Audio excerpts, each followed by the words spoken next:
উচ্চ মাধ্যমিক জীববিদ্যা বা বায়োলজি পরীক্ষার আগে 2-2.5 দিন মতো সময় রয়েছে।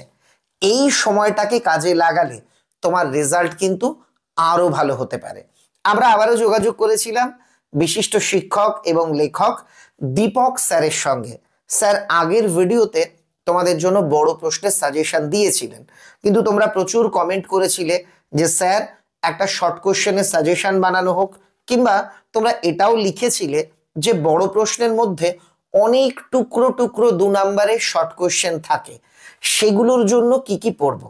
স্যার একদম অধ্যায় ভিত্তিক ভাবে প্রত্যেকটা অধ্যায়ে 4-5টি করে 1-2 নম্বরের প্রশ্ন যেগুলো সম্ভাব্য সেটা আজকের এই ভিডিওতে বলে দিয়েছেন। যারা পুরোনো ভিডিওটা অর্থাৎ বড় প্রশ্নের সাজেশনটা দেখোনি তারা ফার্স্ট কমেন্টে ক্লিক করে সাজেশন দেখে নিও, আর যারা দেখেছো তাদের কেমন লেগেছে সেটা কমেন্টে লিখে জানিও।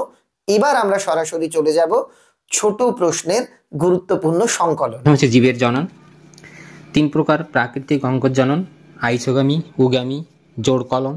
যৌন ও অযৌন জননের পার্থক্য। 3 প্রকার ধাবক আর অনুবিস্তারণ ভালো করে পড়তে হবে। তারপরে সেকেন্ড চ্যাপ্টার সপুষ্পক উদ্ভিদের যৌন জনন।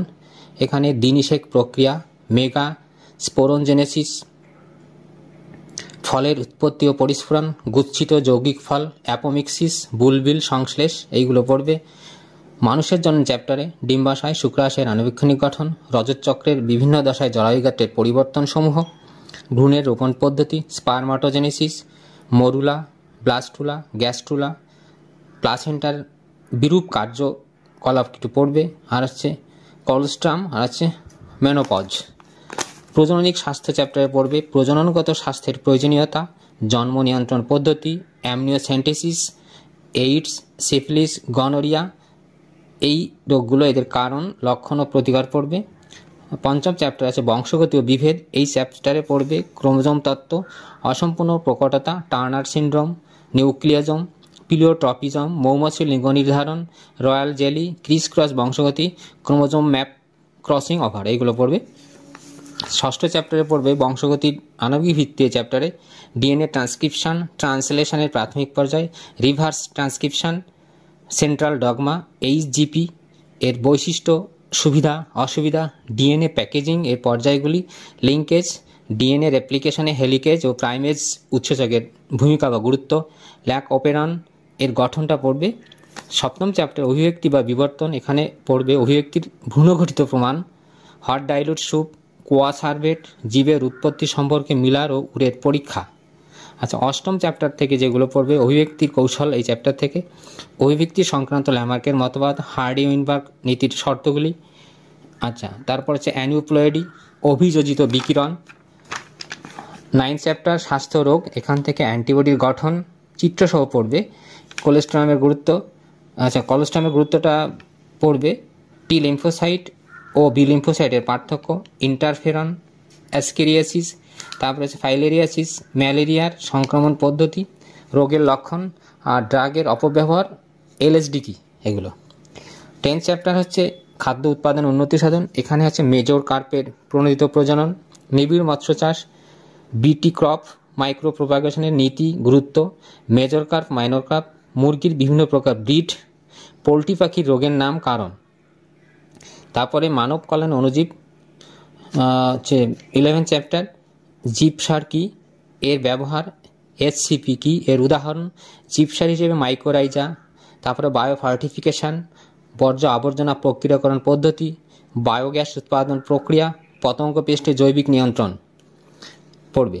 আচ্ছা, 12তম চ্যাপ্টার থেকে জীববিদ্যার প্রযুক্তি ও তার প্রয়োগ। এখানে কৃষিক্ষেত্রে জীব প্রযুক্তিবিদ্যার ক্ষেত্রগুলি সংক্ষেপে পড়বে। পিসিআর এর সুবিধা অসুবিধা, সীমাবদ্ধতা, গুরুত্ব, ক্লোনিং কৌশলের নীতিটা পড়বে।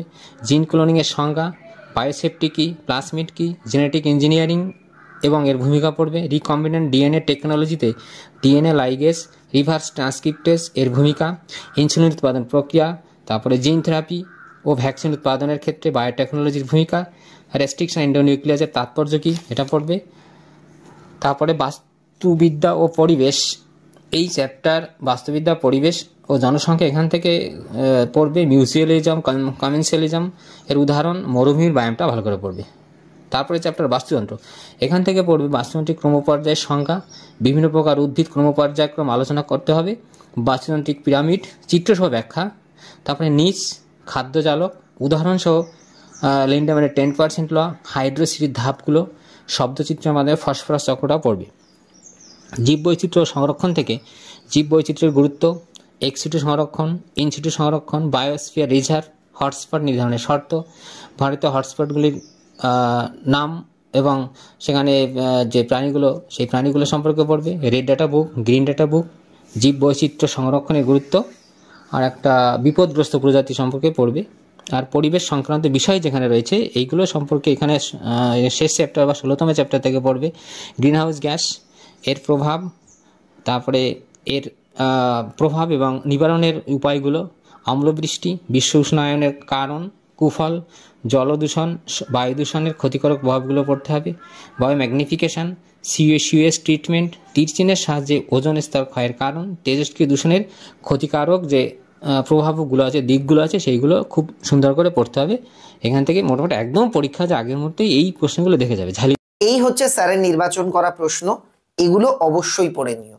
মূল পরীক্ষার 2.5 দিন আগে বাছাই করা প্রশ্নগুলি দেওয়া হলো, তোমরা একবার ঝালিয়ে নিয়ে পরীক্ষা দিতে গেলে অনেকটাই লাভবান হবে। তবে যারা গোটা বছর পড়োনি তারা যদি ভেবে থাকো এ কটা পড়লে সব কমন পেয়ে যাব, এমন নাও হতে পারে।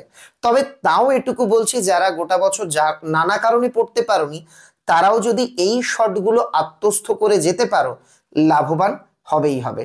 সবাইকে অনেক অনেক ধন্যবাদ জানিয়ে আজকের ভিডিও এখানেই শেষ করলাম।